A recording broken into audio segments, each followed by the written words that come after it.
Greetings all, Dr. Raphael X here with another video with my very special guest, Dr. Fulvio de Blasi. Hopefully I'm pronouncing that right, of course. Yes, So, you are. yeah, so please subscribe, click on the like button, share this video, all that good stuff. But before anything else, let us begin with the sign of the cross, remembering our baptism. In nomine Patris, et Filii, et Spiritus Sancti. Amen. All right, so Dr. Fulvio de Blasi, he is a attorney. He's also a Thomistic philosopher, many credentials, studied many places abroad. I believe you're a professor. You correct me on that. But he wrote a book which is an excellent, it could be used as a textbook on the Presocratics, a very important topic, a topic that's almost marginalized. You see a lot of philosophy courses in college today, they almost bypass the pre-Socratics. That's my experience. There's like a jump to modern philosophy. It seems like the pre-Socratics are kind of forgotten. So, Dr. Fulvio, if you can explain to us a little bit of background information why you wrote this book. Okay, well, you're totally right. I mean, the pre-Socratics are sometimes totally neglected, especially in American universities. Hmm. I have actually an anecdote, which is really weird from me. I mean, given the fact that I grew up in Italy, where we studied the pre-Socratics even at school, in high school.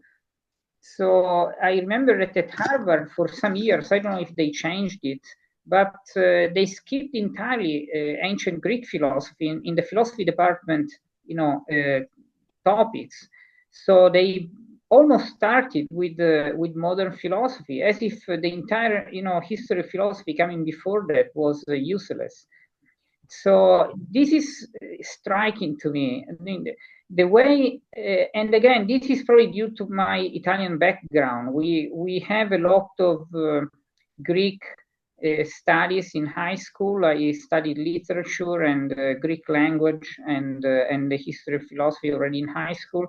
So we are kind of familiar with the idea that the seed of our culture is right there, and so it's a part of our history, our Western, civilization history, which is so rich of many of the things we see around us all the time, even in movies. I mean, all the Greek mythology and the terminology. I mean, most of our languages, I mean, the technical language, come from that kind of that time of our history. So the pre-Socratics are not just fascinating in terms of history and literature, but they are, I do believe, and I think I'm perfectly aligned with Aristotle's approach to this. They highlight the way in which philosophy was even conceived at the beginning of our history, and the way it became a science, where, and I'm using science in a comprehensive but technical way, which is the one that belongs to our tradition. I mean, science is uh, every time we use our thought in a way that, in a demonstrative way, which we know something out of some kind of rational demonstration.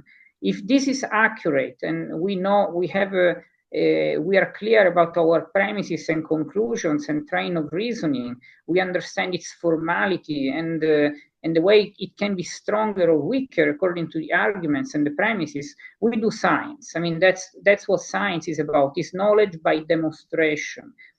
And the pre-Socratics discovered this rational process, and they can still teach us how to do it correctly and how deep it is. So it's not just, as I try to highlight throughout the entire book, I follow, the development of their thoughts from one philosopher to the next, as if they were, scientists working in a lab, in which every scientist has something to say about the same problem, the same subject matter they're addressing. They see this entity in their lab and they're trying to figure this out. And each time somebody takes the thought a little bit further, and they develop a rational approach to the entire world, which is a treasure. And I do think that this is the basis of our rational thought and critical thinking. I don't know of any other way to really not just introduce students to philosophy, but do philosophy ourselves as adults and as mature people trained in rational thinking, which is so much needed today. I mean, our society goes proud of being highly civilized and scientific, but that's not really the case. I mean, we are so distracted by the media, by television and movies, that we think we are better than people in the past. We are mostly not, and we need to rediscover the roots of our real serious and critical thinking. So Yeah. that's how I see it. Yeah, that's and just to say that the name of the title is The Invention of Philosophical Rationality, which is Right. that's spot on. And I think they're kind of, as you mentioned, they're like the antidote to the anti-realism we're living today. You know, modern philosophy has brought about just too much of an interest in epistemological issues, which the first philosophers were just basic realists. And I think there's a Mm-hmm. crisis of science too, in a sense that, wait a minute, are we skeptics? We can know reality. Like we have to base our foundations on that reality is intelligible. We're able to know it. And I love how the pre-Socratics, you see the birth of philosophy, of course, which of course the whole book Mm-hmm. is about, but also with it, the birth of science, philosophy being the basis of science, and this transition from a mythological mindset, which is not that we're criticizing it totally, but Mm-hmm.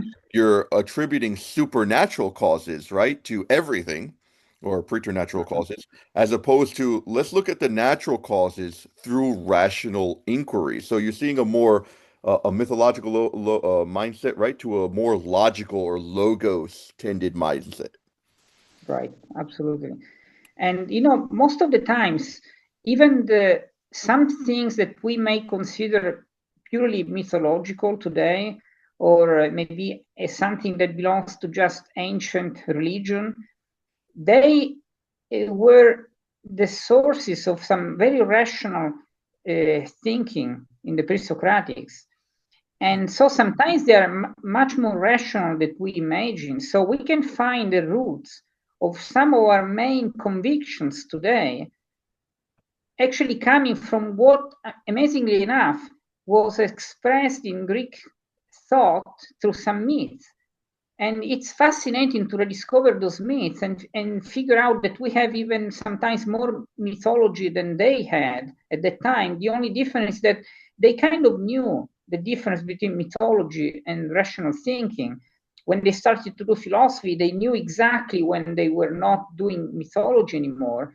We don't. I mean, most of the times today, many people, they believe that they are very scientific, but they are doing mythology in a way which is so close to the ancient time of our history. And I try to highlight some analogies between contemporary mythology and ancient mythology in my book, just to give an idea of how it might work. Because epistemology, I think, is, you're right, it's a main concern of modern philosophy, but it's important. I mean, I think that even there, ancient philosophy helps us better to understand the differences between one kind of knowledge and another one, much better than modern philosophy. You know, I like modern philosophy a lot. I studied a lot of modern thinkers, especially for my studies in natural law theory. I had to go through all the modern thinkers from Descartes to, you know, John Locke and Hobbes and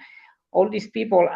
Rousseau, I kind of like that part of our history of philosophy, but I'm kind of my approach is so much different than the one you might find in those universities that don't study the pre-Socratics. So my approach is that modern thought, from many viewpoints, is much more confusing than ancient and medieval thought. And I don't like using the term medieval because it's definitely not accurate, both historically and conceptually. Hmm. So it's, 1,000, more than 1,000 years over history, just nicknamed with one label, which is, it's just coming from ideological reasons to just criticize the Christian roots, basically, Right. over thinking.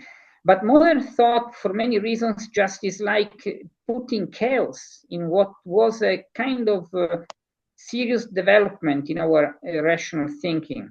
Right. Oh, yeah. And I think that going back to the Presocratics helps us rediscovering a more detached and honest approach to things, because they were not as ideological as we would find in modern contemporary authors. That's right. That's So, right. It seems like they were more objective. Yeah. And it's beautiful how the first recorded philosopher, I think in English they say, because in Spanish, Thales, I think in English they say Thales. Is that right? Thales? yeah. Sometimes with these names, it's like, Salete in Italian. it's totally different. But yeah, that rationality, which helps one discover reality in an impartial way. It's definitely the guiding force, you can say, in pre-Socratics. But what do you think about, isn't it true in a sense that, because what you say is very interesting, you kind of broaden my view of the pre-Socratics because it's kind of, you tend to see them as reductive or reductionists in a sense that they're looking for some primary stuff, which is very rational, that basically there has to be some primary stuff of all things. What makes a thing a thing? And even Aristotle, in a sense, criticized the pre-Socratics for this, for trying to, they're hyper focused on matter, on matter. So if you want to comment on that a little bit, does that make them reductionists? Is that why some people kind of discard them, especially one who's looking for a more transcendent philosophy? If you want to address that. Right. I don't think they're reductionists in any possible way. I Mm. think that we need to be very fair. Aristotle was even himself a very serious scientist, That's and again I say it in a very technical but broad meaning of the term. So he always was very accurate about what he was addressing and why. So sometimes he refers to the pre-Socratics in a way that might make them appear less than what they were. Sometimes he knows exactly that that's not the whole picture. But what I try to highlight is in my book is that their vision of the world was very rich. Most of the times it was the same. I mean, they looked at the world in a very, intriguing way, very fascinating. They didn't, they were not trying to just remove parts from the picture. So that's why they're so fascinated. We find in some ancient philosophers some insights which are, just the door towards, very mysterious and new discoveries in our even personal um, journey in the discovery of human thoughts today. But they were also extremely logical. So what I try to do in my book is that I try to explain that in the most, when they tried to act as very serious philosophers, that very moment they were just saying what they could from a logical point of view, from this vision of the world that was striking them. So they were looking at the world and trying to make a logical argument about something they could see. right. And every time you have a very serious scientist, he would always give you the kind of conclusions that he or she can give you, and without talking about other things that are still in the picture, but about which they don't have any rational special conclusion to offer you, right? So if we just look at, and this should be our approach today. I mean, many people go to television, TV shows, and they talk about everything.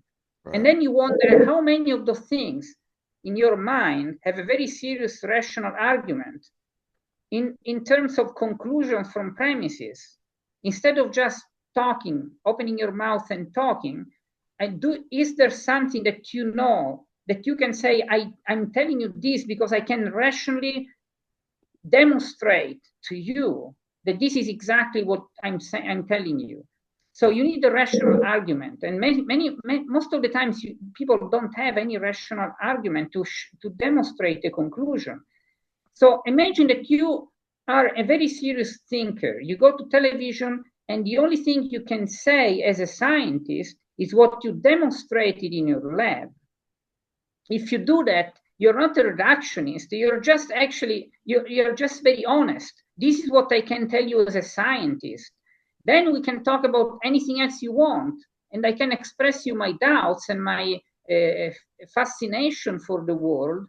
But I wouldn't talk to you about from a very scientific point of view, because otherwise I would just cheating, right?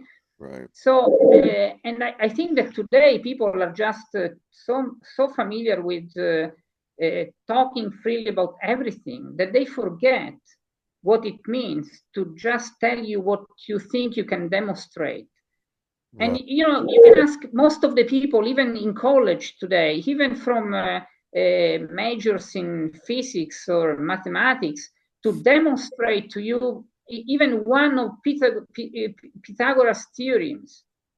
And I bet many of these students wouldn't know how to do that. That means that from a scientific viewpoint, they don't have any knowledge, which is, worthy of the name. That's really But they can talk about everything. So what I try to do in my book is just to follow the line of their scientific demonstration, to check if there was actually something there and how beautiful it was and how consistent it was with their development of their thought from one to the other. And in doing that, we may, I hope, through a book like mine, we can understand the deepest issues in the history of philosophy, because these problems go always in circle during history. Throughout history, you can find the same problem from different angles, but if you understand it at the very beginning, it will become easier even centuries after in the mouth of other philosophers, because you actually got the logic of that problem. And right. then you can figure out even different approaches, different possible solutions, but you need to be very technical.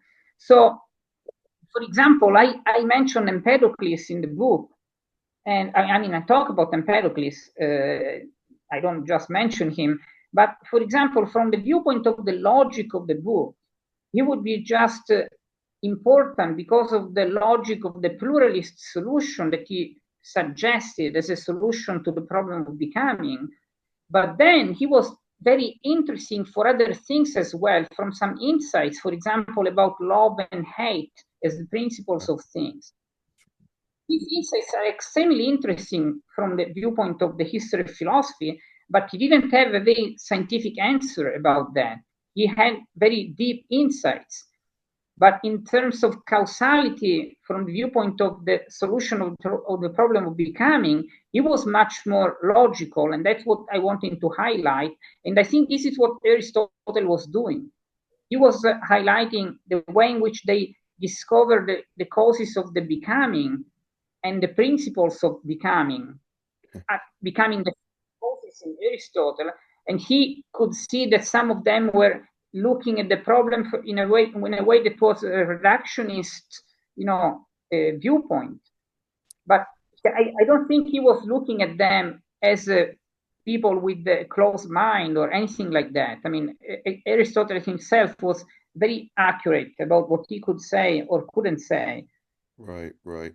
That's really interesting that you because what's reductive is are the pre-Socratics are not reductive. Science today, like pure experimentation, that is a very reductive view of science. So basically, their view, this pre-Socratic view, the classical view of science, is is much broader and it's rationality. I mean, you see this kind of resurgence of classical schools where they're going back to like Euclidean geometry, where you demonstrate problems. Because you're right, it's pure like exposition now, science has become, where you just know pure data and you don't know the rationality behind it. So this is really good how we go back to the pre-Socratics who who actually were, in a sense, we can say were fathers of metaphysics. Now we say Plato and Aristotle are properly the fathers of metaphysics, but really they're looking, they're not just physicists, right, in that sense, but they're metaphysicians. I mean, they're talking about that Thales, what his argument was, if everything changes, there has to be something that doesn't change. That's the subject of change, right? Basically, that's the argument, the change and unchanged. But now they're looking, using rationality, they're looking for the primary stuff, but based on sense experience, and then that serving as the basis for experimentation. So, if you explain a little more how, because I think this is kind of like what permeates the pre-Socratics. It's the becoming, right? Or what changes, what doesn't change. If you could talk a little bit about that and address maybe some of the philosophers. The monists, so the monists would say there's one thing that makes up the Right. primary stuff, right? And the pluralists say there's many things, and then the atomists too, which is really Right. interesting. We still use that word today, atom.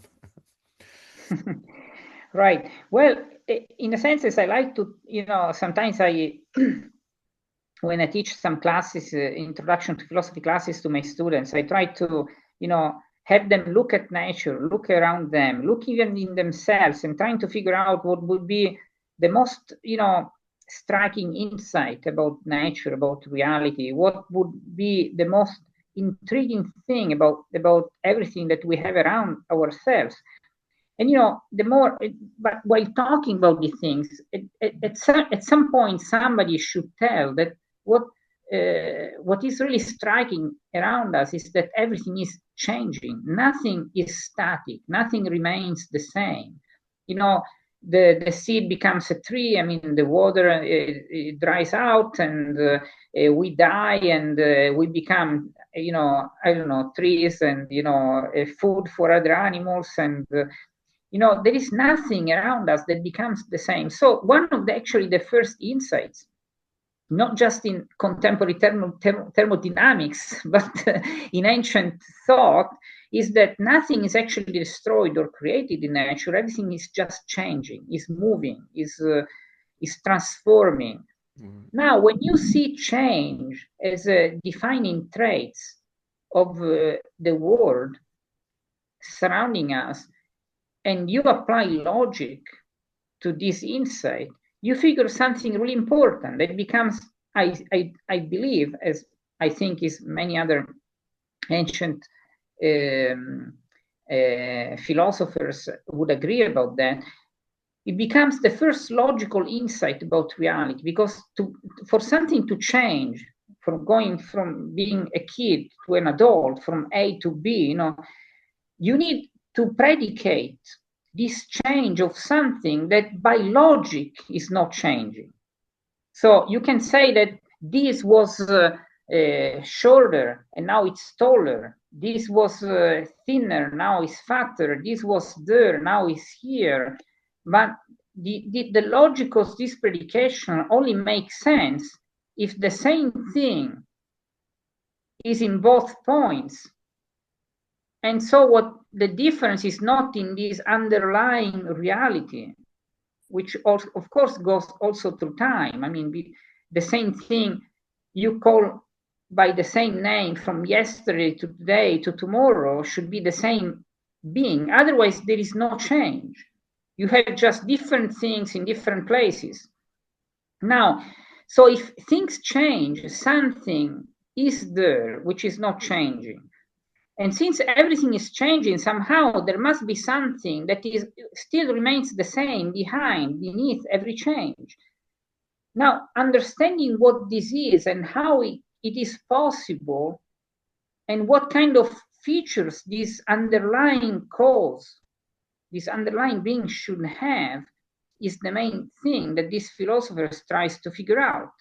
And while doing that, they discover distinctions over distinctions. They would distinguish eventually from matter to form and to something that is not material, something that needs to be rational rather than just mechanic, or things like that. So they start creating distinctions which become also language that we still use today. Sometimes the difference is that we don't know what terms actually mean today.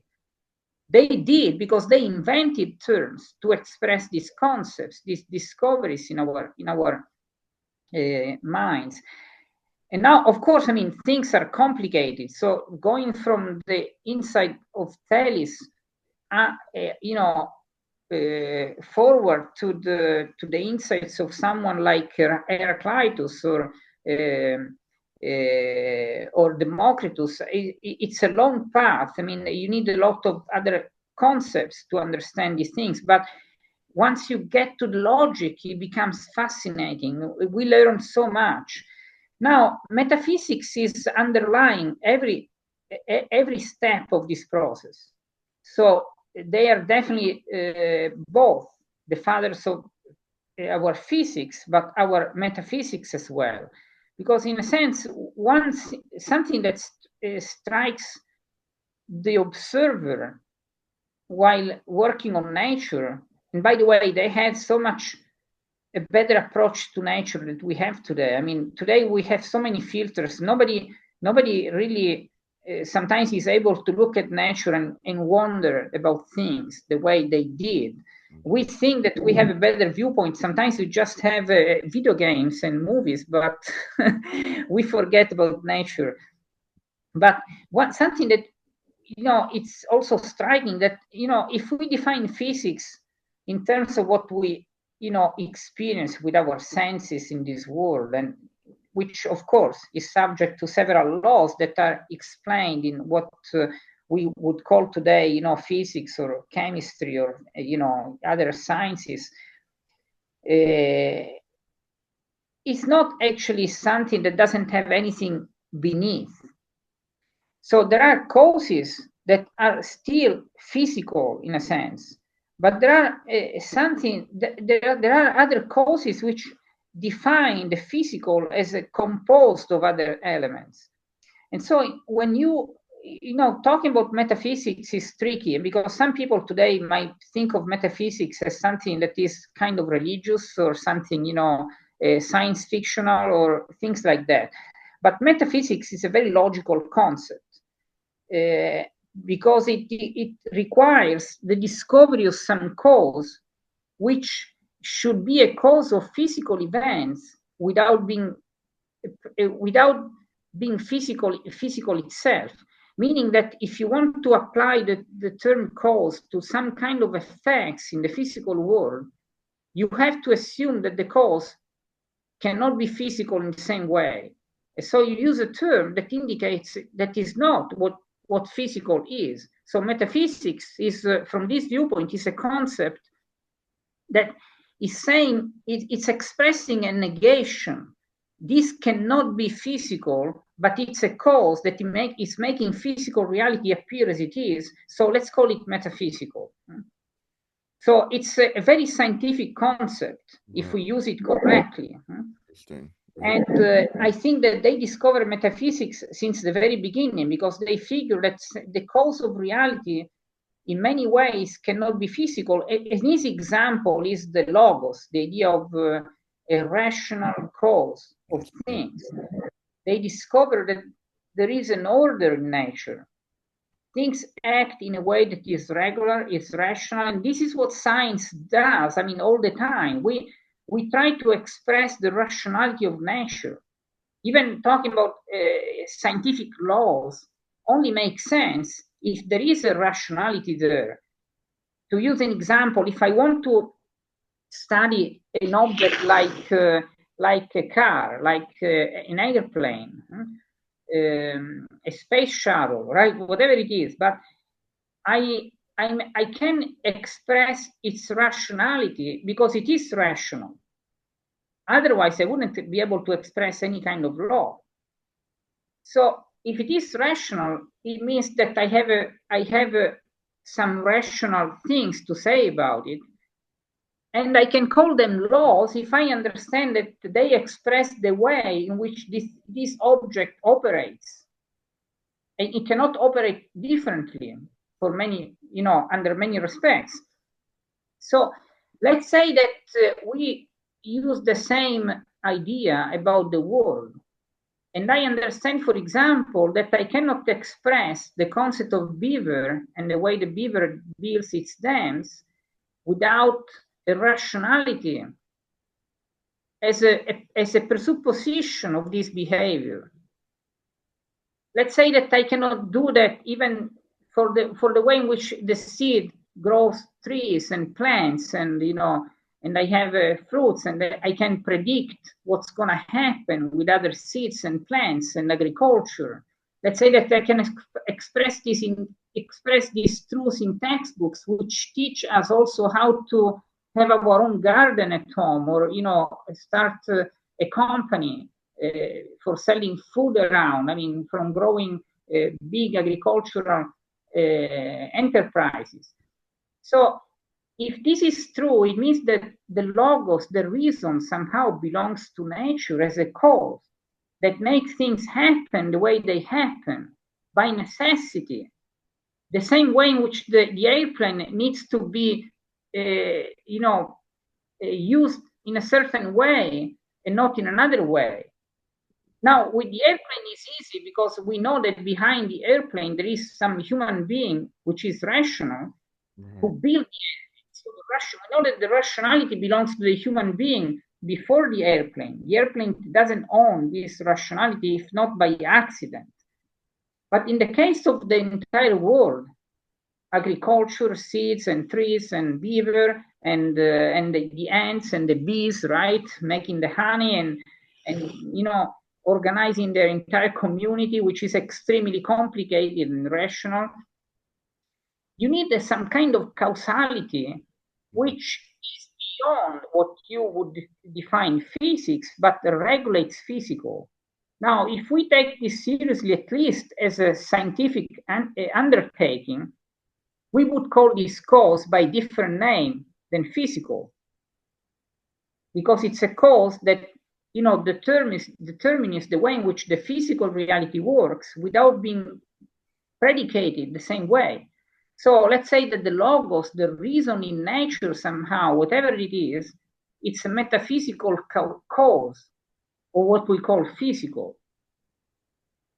Now, whether this is entirely true or not, it's a very scientific way to proceed, because another example can be the difference between form and matter. If I understand that the things around me would change something in terms of the formality, but not in the term of the material, the matter they are made of, and I can predicate things according to the way they appear.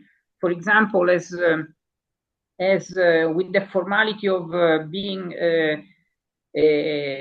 bigger or smaller or younger or older, but the same thing can be called differently because of a formality. And so if physical reality somehow is composed of two different things, form and matter, if something composes what we call physical, by definition cannot be physical. So being called metaphysical by any other way is just a logical approach to name things according to what they belong to.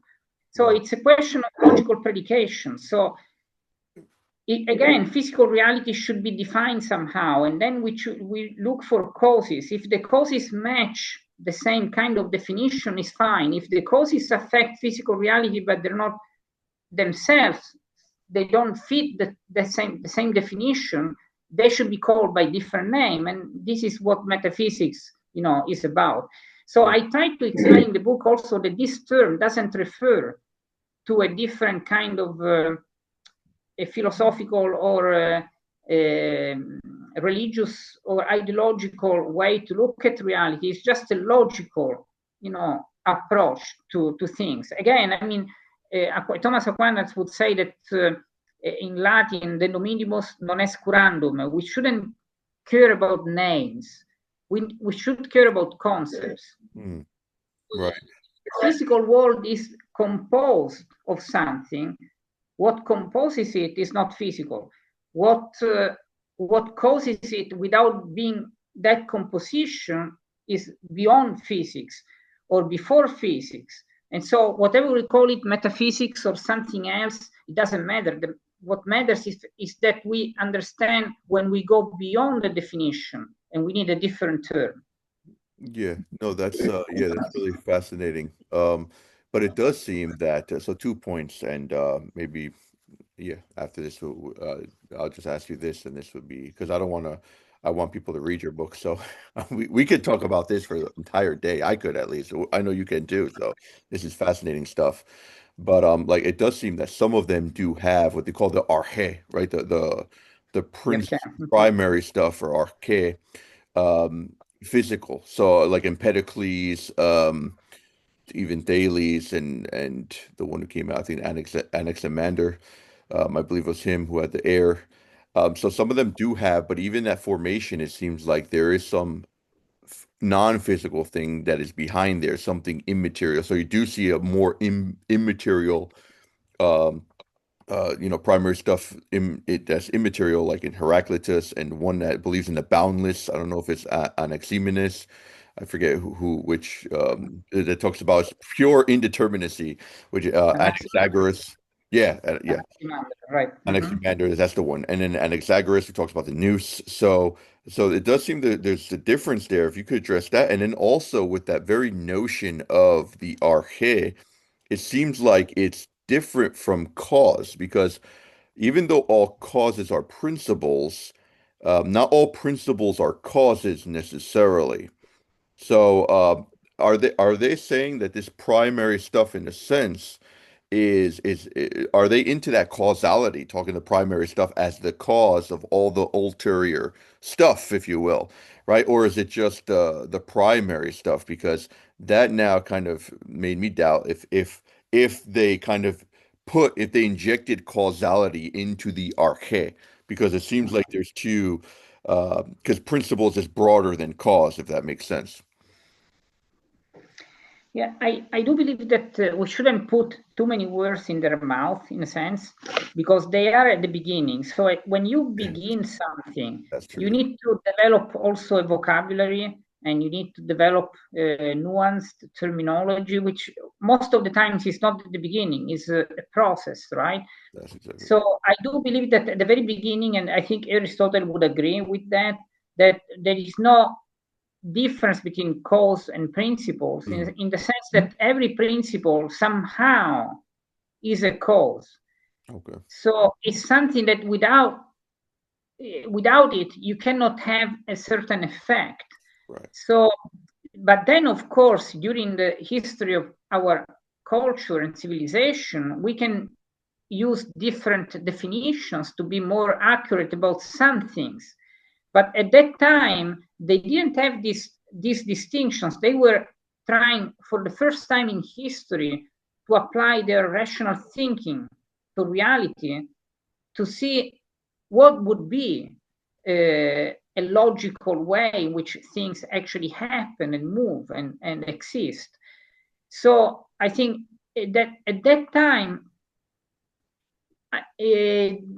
they didn't have even a distinction between being spiritual, material, or physical, not physical. I mean, these things are something that is slowly, kind of deepened by several authors, and now today we have all these distinctions already in our dictionary. So sometimes it's difficult to go back to a point in which we say, okay, let's pretend that we don't know anything and start from scratch and see what we can say about things, right? Okay, right. So something I try to do in my book is that I try to distinguish the vision of the world, which sometimes defines the intelligence of the thinkers. I mean, how much can you see?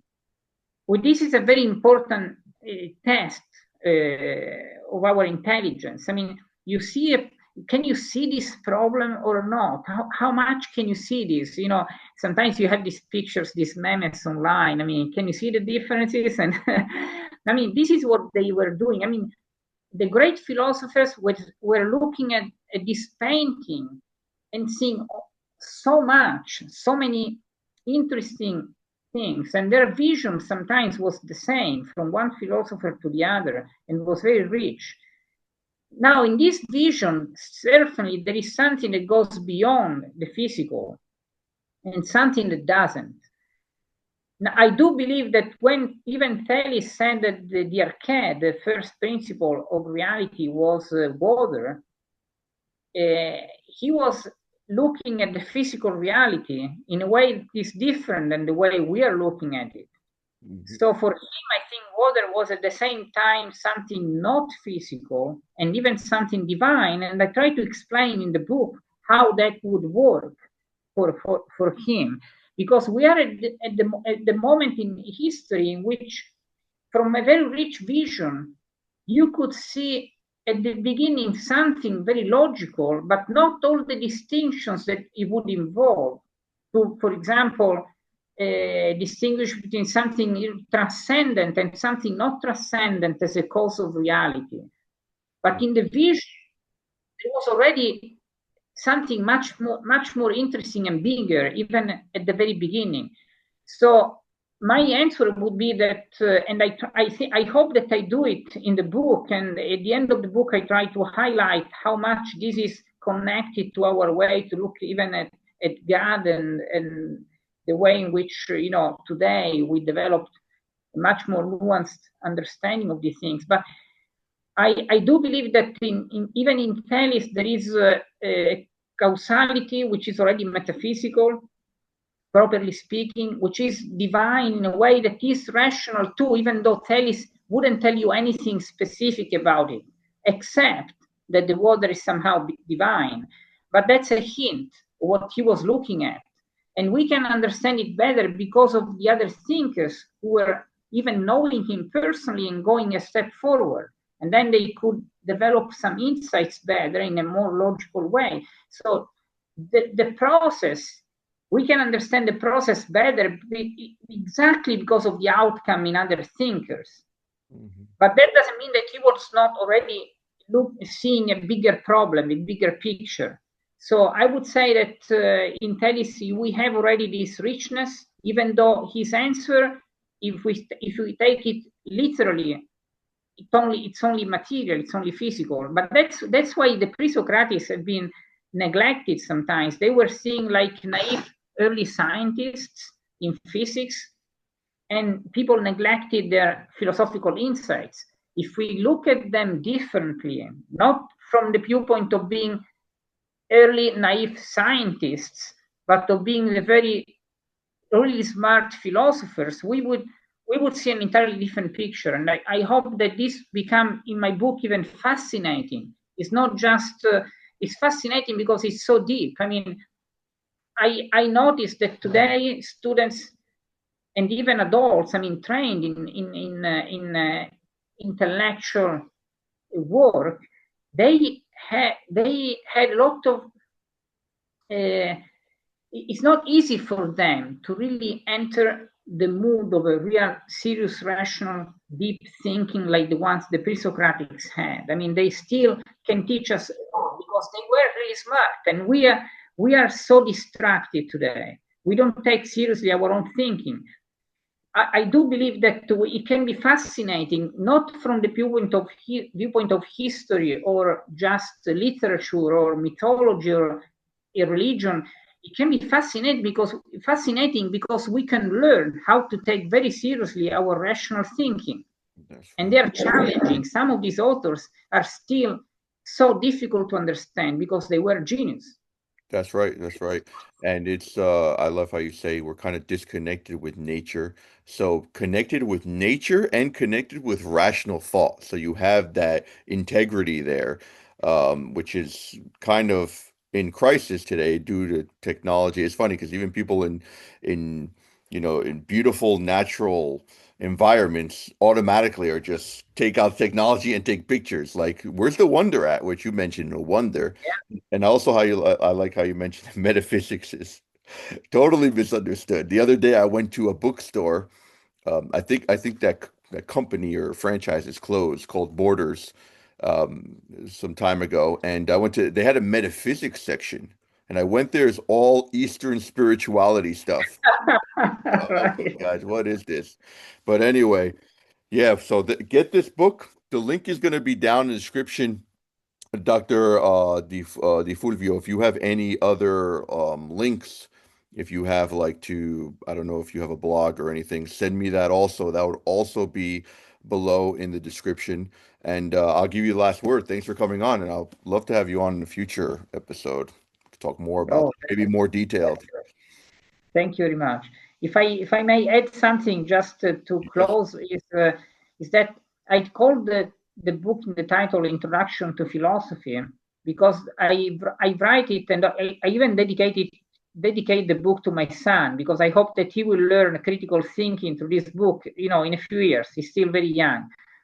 But it's called an introduction to philosophy because this is what I expect from this book, to teach how to use our thought correctly, and we take advantage of the Presocratics in doing that. So from this viewpoint, the Presocratics are just a tool we can use. I think the best tool possible to understand how to think correctly and deeply about reality and about ourselves. But the book is also, I think, a very serious scholarly essay on the Presocratics. So if people or you who are listening to this interview are serious scholars in philosophy, you would appreciate this book because of the contribution to the understanding of the Presocratics and of some very deep issues in philosophy. For example, I think that I offer a very technical way to explain the debate between Parmenides and Heraclitus, which is a key debate in the history of philosophy. I try to do it in such a way that becomes so logical that if you read correctly the book, you will definitely get it. You, and when I mean you, I mean also a trained philosopher. Sometimes even for us, it's not that easy to get into the very logic of an issue, which is so important. I even added some scheme in the book, right, just to show exactly the logic, the rational logic of some concepts. So I think the book is an introduction to philosophy, but it's also an essay very helpful for trained scholars who are interested in these things. And And it so could be used as a textbook also. I mean, it has exercise I after each part, and that's what I love about it. I mean, you made it like textbook style, which is great. So I teach introduction to philosophy too in college, and yeah, I would definitely be incorporating some of the parts of the book. So yeah, so let get me this know what book the for students will say. teachers and students. Thank you, Raphael. All right. Well, thank you very much, and hope to have you on in a future episode, God willing. And thank you all for listening. God bless you. Thank you.